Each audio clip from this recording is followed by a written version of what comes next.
Fala galera, sejam todos muito bem-vindos a mais um vídeo do canal da Engenharia. Eu sou o engenheiro Felipe Rodrigues e trago para vocês hoje mais um vídeo da nossa série sobre concreto. No vídeo de hoje nós vamos ver a influência da proporção dos agregados na mistura de concreto.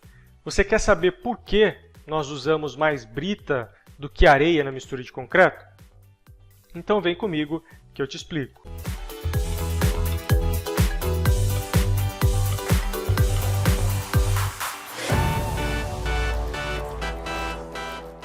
O concreto, apesar de ser um dos materiais compostos mais utilizados em obras em todo o país, é um mistério para a grande maioria das pessoas que trabalham com ele. Mas a dosagem de concreto deve seguir sempre um critério de proporção entre os agregados, para que ele atinja as características desejadas em projeto. Como a grande maioria dos traços de concreto buscam a resistência, a escolha do material que irá compor essa mistura é muito importante, pois a resistência dos agregados deve ser compatível com a resistência final do concreto. Existem vários traços de concretos pré-definidos, tabelas que apresentam, por exemplo, misturas para lastros, pisos, pilares e vigas e elementos de fundação. Mas o que quase todos têm em comum é a quantidade de brita sempre maior do que a quantidade de areia. Porém, muitos não sabem exatamente por que disso acontecer. Há outros que invertem essa proporção propositalmente e podem até ter alguns problemas por isso. Mas afinal, por que essa diferença? Bom, isso não é apenas por uma razão, né? Temos algumas razões que motivam isso e eu vou listar elas para vocês aqui, no mínimo 3 razões, para que a gente possa entender o porquê dessa diferença.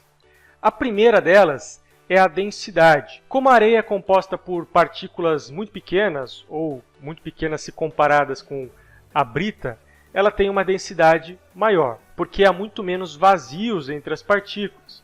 Ou seja, uma lata de brita e uma lata de areia com exatamente o mesmo volume aparente não terão o mesmo volume absoluto. Você deve estar se perguntando, como assim? Se fosse possível extrair todos os vazios da areia e todos os vazios da brita, como a brita tem mais vazios, ela teria um volume absoluto, que é o volume sem nenhum vazio, menor do que o volume absoluto da areia. Essa diferença não é tão grande assim, e está diretamente ligada ao tamanho da brita e o tipo de rocha. Mas essa é uma das razões para o volume de brita ser maior que o volume de areia, para compensar essa diferença de volume absoluto. Mas essa não é a única razão. Outra razão para isso é o inchaço da areia. A areia tem uma característica diferenciada, que é o ganho de volume aparente com o acréscimo de água. As partículas de areia são separadas por uma película de água, o que gera esse inchaço aparente. E como o concreto é feito com uma mistura de água, essa característica pode gerar um problema de comportamento no concreto, por 2 principais razões. A primeira delas é a retenção de água por parte da areia, não permitindo a boa reação com o cimento, fazendo com que o cimento não alcance aquela cura desejada. Outro problema gerado por esse inchamento da areia é justamente a retração do concreto.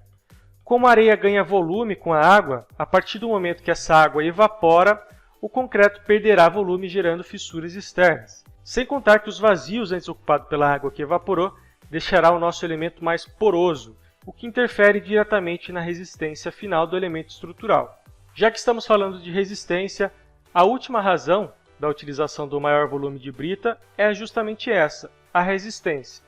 A brita, por ser constituída por uma rocha com uma grande capacidade de carga, oferece ao concreto uma possibilidade de dissipar as tensões solicitadas pelo elemento estrutural sem grandes dificuldades. Essas tensões são absorvidas por compressão direta e cisalhamento dos agregados. Nesse aspecto, o formato das britas também é fundamental. Imagine a brita como uma espécie de armadura na mistura do concreto. Ela amarra a argamassa, aumentando a aderência como um todo do elemento estrutural, o que não aconteceria com a areia, por exemplo. Por conta do tamanho reduzido dos grãos, ela não oferece uma boa resistência à compressão e menos ainda ao cisalhamento, gerando, por exemplo, em uma compressão direta, uma expansão lateral, como se fosse uma espécie de esponja. Bom, então essas são as razões da utilização de um volume maior de brita na mistura de concreto. A escolha da proporção dos agregados é muito importante para que a gente alcance o resultado desejado para o concreto. Então, usar mais areia no concreto pode influenciar tanto na retração do concreto quanto na resistência final desse concreto. Então, busque sempre utilizar uma mistura que foi previamente dimensionada para aquela finalidade em que você deseja aplicar. Ok, pessoal? Então, com o vídeo de hoje é isso. Espero que vocês tenham entendido. Se você ficou com alguma dúvida, deixe a sua dúvida aí na seção de comentários, que eu responderei se possível.